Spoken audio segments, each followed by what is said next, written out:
Hey guys, welcome back to another video. Today we are back and we want to chat to you about housing in Banff. If you're looking at coming for an upcoming ski season, we were so confused and so torn about whether to get on hill accommodation, off hill accommodation, live in town. We did not know kind of what the difference was and what the implications of each choice were at the time. So we're just popping on to have a quick discussion with you about what it's actually like, what things to consider about where you're going to live if you're going to work at a ski hill, and the difference between Lake Banff, Lake Louise and on-hill accommodation.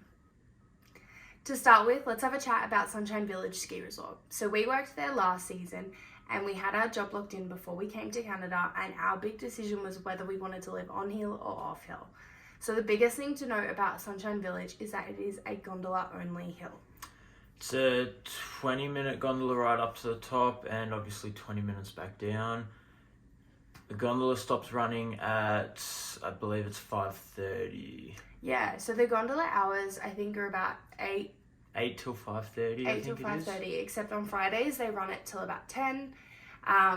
But there is no other way up and down the hill other than snowmobile, and that is only in emergency if you're taking a ride with security. So the biggest thing, on hill accommodation at Sunshine Village means you are on hill all the time. You are not leaving unless you have a day off, and then you still have to make it back by 5:30 to get the last gondola back up to your housing, or you are going into town on a Friday night and you have to make it back by 10 for that last gondola back up. So we personally haven't lived in on hill accommodation, but we have seen it, and it's more share rooms where you're in a room with two other people. You don't have access to a kitchen. They have a staff cafeteria up there, which is really cheap, but you do not have control over what is being cooked for you, and it can get repetitive, as can anything if you're there for too long. And can also get very isolating. Yeah, it's from friends that have lived up there, it can be quite fun. It can be a bit of a party vibe. You're living with so many people, it can be a lot of fun to have that many people around and have these common spaces you all share. So there is the perk of that. You will make great friends.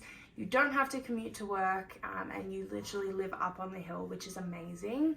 But the flip side of that is that you don't get to cook for yourself. You don't get to see much of Banff and other things unless you have a day off. And yeah, it can be quite isolating. I know people who have lived up there for only half a season and had to move off hill. I know people that have had to get up early or work late and they can't sleep because it's too noisy, because it is such a common space. The rent is quite cheap, but yeah, there is a lot to consider. Sharing with someone.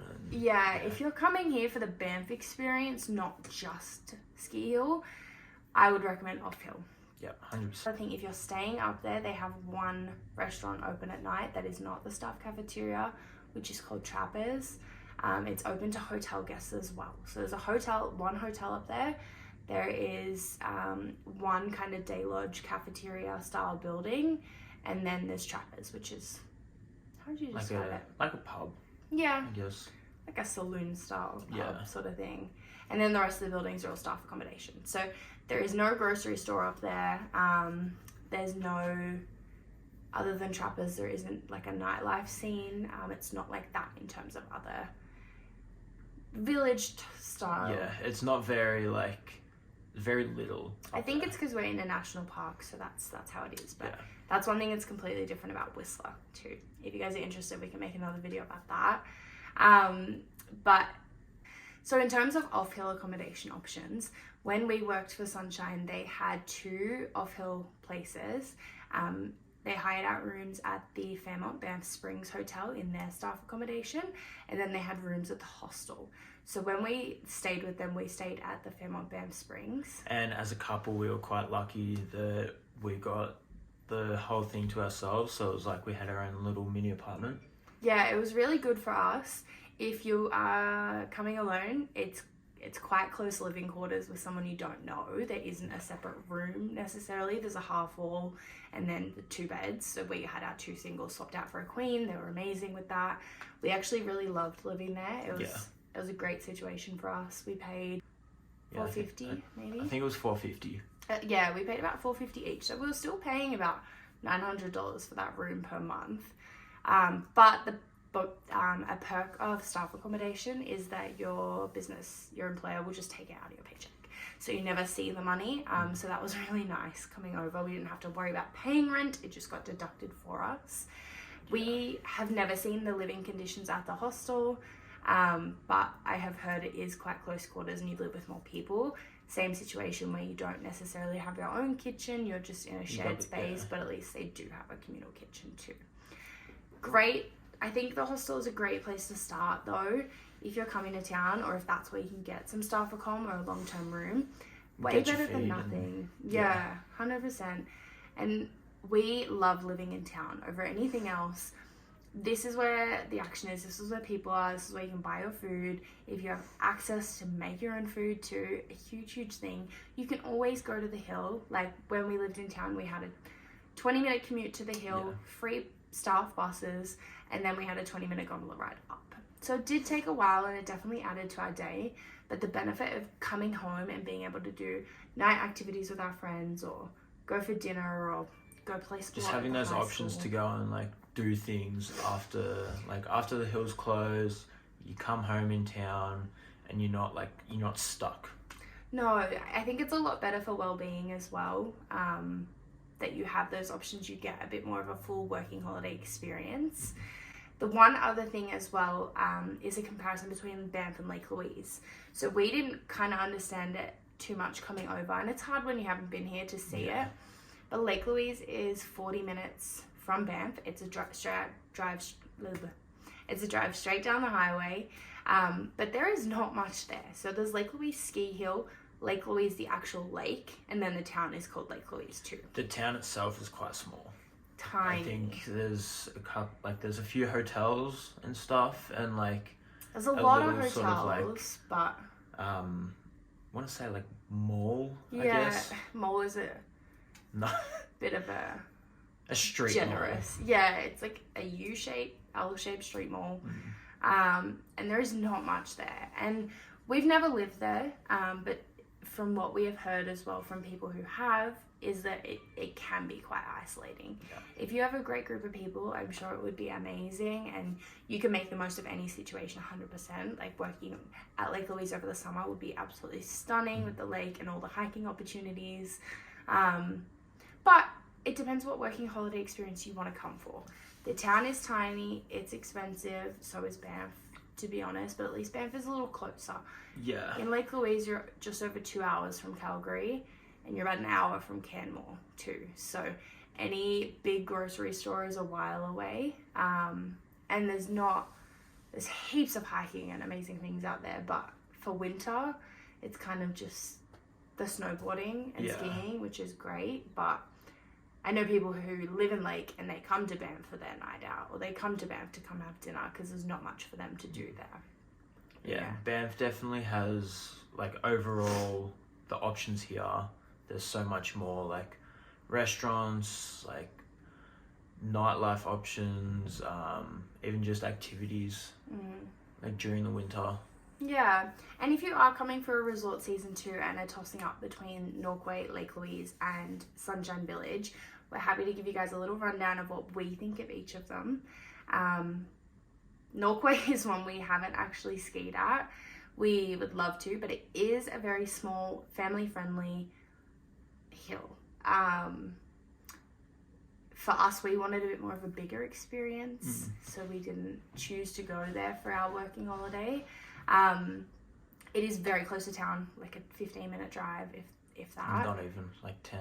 Yeah, but yeah, we haven't skied there. They don't get as much snow as the other places. I don't know if they offer staff accommodation or not. Sunshine, it's a bigger hill. It's very, well spread out over the terrain that they've got. It is not difficult for snowboarders, but there's a lot of, flat spots that you get, and, if you don't know where you are,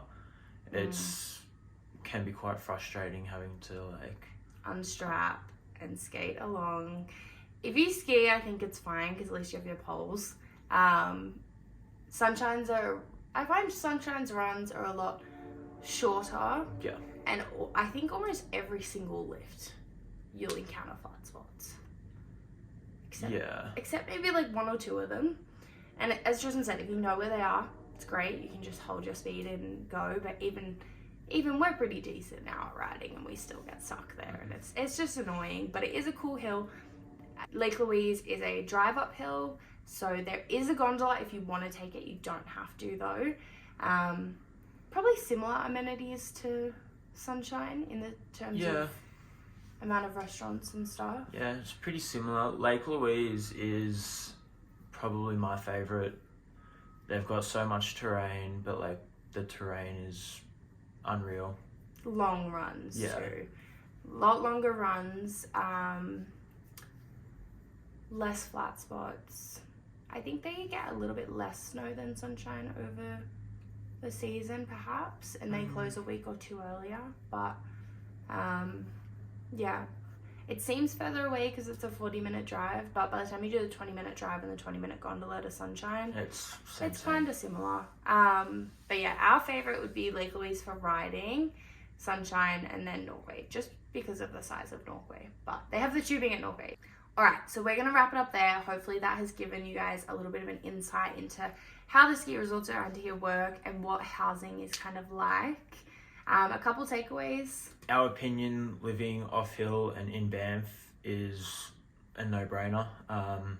Obviously you can go and give it a go living up on the hill, and then if you don't like it you can always move off. There's pros and cons to both. We think if you can secure staff accommodation before moving here, that is more important than where your staff accommodation is. Yeah.